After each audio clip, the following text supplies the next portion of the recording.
tipping the scales away from free and fair elections and influencing North American governments.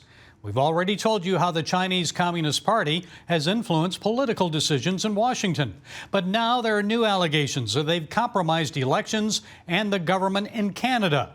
Our next guest believes more is on the horizon for the United States. Leighton Grey, host of the Grey Matter podcast, is here to explain from Alberta, Canada.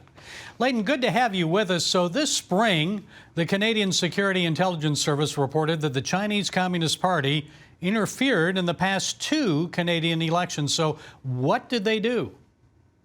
Well, what I would say to your viewers and listeners is imagine if everything that Hillary Clinton said about Donald Trump in 2016 were actually true. That's the situation in Canada.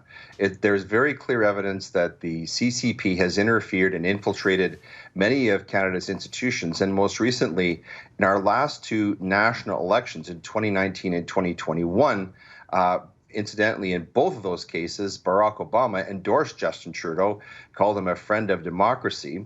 There may be a connection there. But what we're experiencing right now in Canada very clearly is under Justin Trudeau's leadership, Canada has become a CCP client state. And I think this is of grave concern, or should be of grave concern, not only to Canadians, but to the domestic geopolitical structures and security of the United States. And just recently in past days, there have been questions from U.S. Congress of Justin Trudeau about infiltration of a lab, the top microbiology lab in Canada, in the city of Winnipeg, was infiltrated by the Chinese, and the U.S. Congress wrote a letter asking questions about that.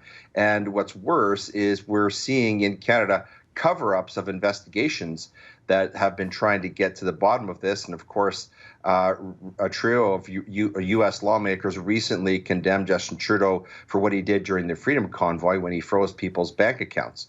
So there's a lot of CCP influence going on in Canada. And the concern is that it really is a threat because Canada's proximity to the U.S., it's a threat to U.S. hegemony and essentially Western hegemony, because those of us in Canada and the West should all realize that without the broad shoulders of America standing there to defend freedom, we're all in a very, very desperate situation. Well, as you mentioned, these allegations go well beyond just election interference.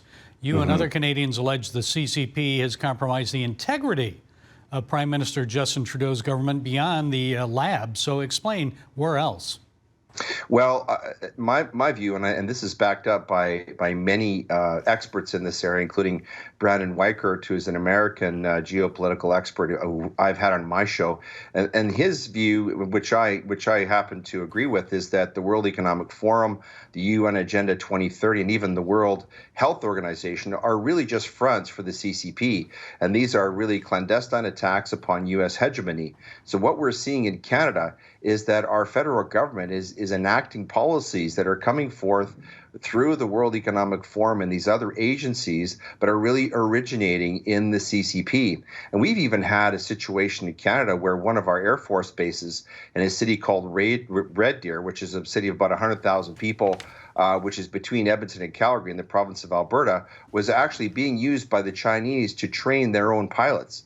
So there's very serious concern in our country about deep infiltration, not only of our political structures, but also of our culture. And of course, this has deep manifestations. We're having similar problems in Canada with migrants, only in Canada it's worse, because the government of Canada is actually paying to fly these people here, as opposed to them flooding the southern border in the U.S. Our government is actually flying them here from third world countries and putting them up in hotels at the expense of Canadian taxpayers. It's having very serious impacts upon all of our social welfare systems, from healthcare to our political structures, our schools, our universities.